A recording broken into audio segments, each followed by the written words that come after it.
गुना जिले की बमोरी विधानसभा सीट पर चुनावी मुकाबला बेहद दिलचस्प माना जा रहा है। यहां से बीजेपी के उम्मीदवार महेंद्र सिंह सिसोदिया अपनी जनता के लिए जी तोड़ मेहनत कर रहे हैं और इस बार चुनावी मुद्दों को लेकर अपनी बेबाकी दिखा रहे हैं। देखिए खास बातचीत।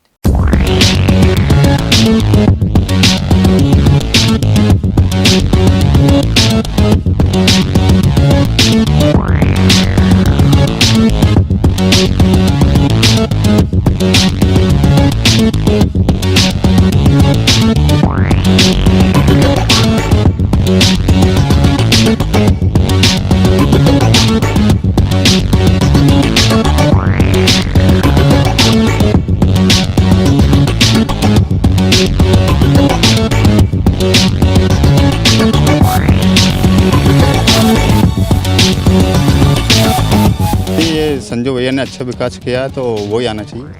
विकास में क्या क्या हुआ है? विकास में जैसे बमोरी का डिग्री कॉलेज का काम चल रहा है, सड़कों का काम चल रहा है और भी जैसे पनेटी डैम से कुर्स करा दिया गया है। जैसे मान लो पब्लिक है कहीं भी वोट रख सकती है। जैसे सिंधिया जी भी हमारे बहुत वोटों से आ रहे थे। जनता ने कई बार देखा है, कांग्रेस पार्टी ने इस बार ऐसे व्यक्ति को टिकट दिया है जिसको एक बार 18 से हराया, 36 से हराया, 53 से हराया और इस बार संजू भैया उसको 70,000 से हराएंगे। था बमोरी में तो वो भी निर्माण चालू हो गया है, लाइट भी मिल रही है हमको, 8 घंटे बराबर मिल रही है, सब कुछ सही है। इसलिए संजू भैया कांटे की टक्कर कोई नहीं, एक तरफा जीत है।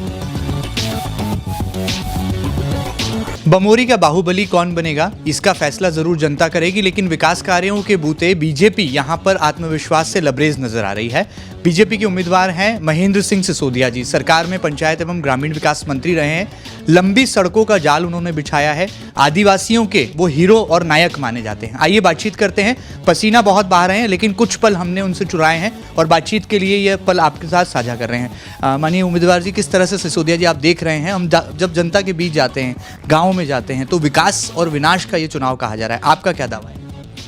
निश्चित रूप से विगत कई वर्षों में बमोरी की तस्वीर बदली है और ख़ासकर ये 3.5 वर्ष जो हम लोगों ने भारतीय जनता पार्टी ज्वाइन करके और आदरणीय महाराज साहब के आशीर्वाद से हम लोगों ने जो चहुमुखी विकास इन 3.5 वर्षों में किया है, ये एक कीर्तिमान है जो मैं समझता हूँ कि मध्य प्रदेश की बहुत कम विधानसभाओं में होगा कि 22,500 करोड़ के कार्य हमने किए हैं और कोई सेक्टर ऐसा बचा नहीं है जिसमें हमने कार्य न किया हो, चाहे वो इलेक्ट्रिसिटी हो, चाहे मेडिकल हो, चाहे सड़क हो, चाहे तालाब हो, चाहे बांध हो, चाहे अमृत सरोवर हो, चाहे प्रधानमंत्री कुटीरें हो, प्रधानमंत्री सड़क हो, सारे सेक्टर्स पे हमने डेवलपमेंट किया है। और जो बमोरी की एक सबसे बड़ी मांग थी, जो युवाओं की बहुत ही प्रायोरिटी की मांग थी कि कॉलेज होना चाहिए, वो कॉलेज भी सैंक्शन कराया। उसका निर्माण कार्य तीव्र गति से चल रहा है। ITI कॉलेज मैंने आदिवासी छात्र और छात्राओं के लिए 11 करोड़ का सैंक्शन कराया, जिसका निर्माण कार्य प्रारंभ हो चुका है।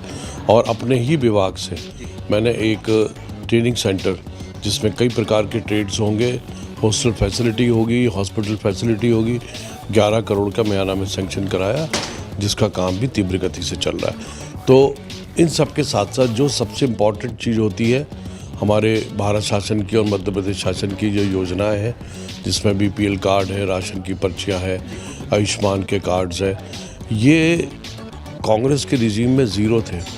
हम लोग जब दौरे पे जाते थे तो सबसे ज़्यादा मांग इन्हीं चीज़ों की होती थी और आज मुझे गर्व है इस बात का कि 29,000 BPL कार्ड हमने अपने विधानसभा में लोगों को बनवा के दिए, करीब 42,000 राशन की पर्चियाँ हमने उपलब्ध कराई और 84,000 आयुष्मान कार्ड जो प्रधानमंत्री नरेंद्र मोदी जी की बहुत ही ओजस्वी योजना है, जिसमें 5 लाख रुपए तक का मुफ्त इलाज गरीबों को प्राप्त होता है, वो भी हमने करा के दिया है।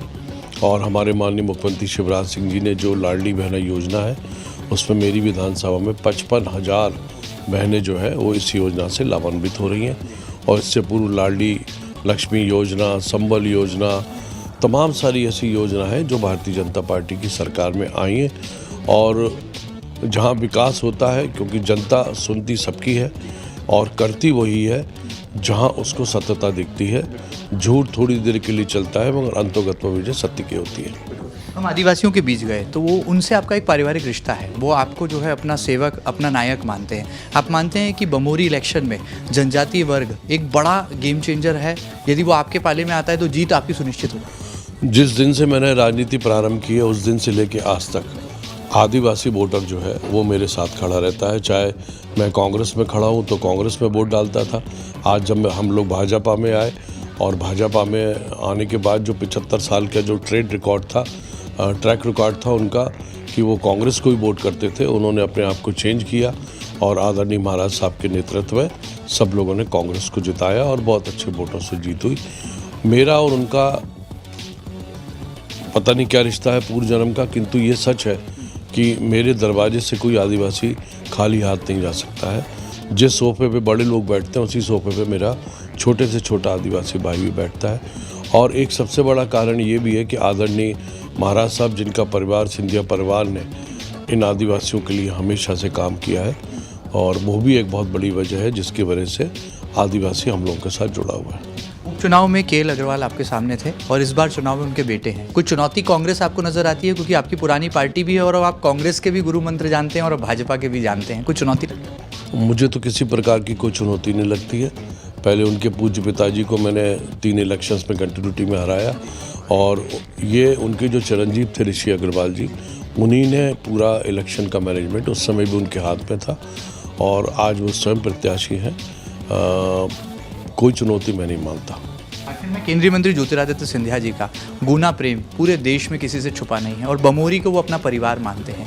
सिंधिया जी का यहाँ पर आना और आपके लिए पूरी ताकत, पूरा जोर लगाना, क्या ये जीत का आंकड़ा वो देकर के जा रहे हैं? निश्चित रूप से हर इलेक्शन में आदरणीय महाराज साहब का तो मैं इतना कृतज्ञ हूँ, मेरा परिवार हमेशा उनके लिए कृतज्ञ रहेगा। हर चुनाव में उन्होंने मुझे टिकट भी कराया, मुझे जिताने में भी सहयोग किया और आज जो भी महेंद्र सिंह सिसोदिया राजनीतिक रूप से है, इसका संपूर्ण श्रेय मैं सिंधिया परिवार को देता हूँ।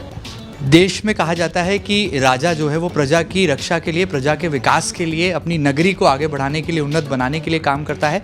कुछ ऐसे ही राजा वाली शैली रखते हैं बीजेपी के उम्मीदवार महेंद्र सिंह सिसोदिया, चूंकि सरकार में कैबिनेट मंत्री भी रहे हैं और ज्योतिरादित्य सिंधिया जी के खास सिपे सलाहकारों में से एक हैं। लिहाजा गुना की बमोरी सीट का बाहुबली आखिर कौन बनेगा, ये जनता 17 नवंबर को फैसला ईवीएम मशीनों में कैद करेगी, जो कि 3 दिसंबर को चुनाव नतीजों के साथ निकलकर बाहर आएगा। फिलहाल मेरे सहयोगी राकेश राठौर के साथ महेंद्र सिंह, MP न्यूज़, बमोरी।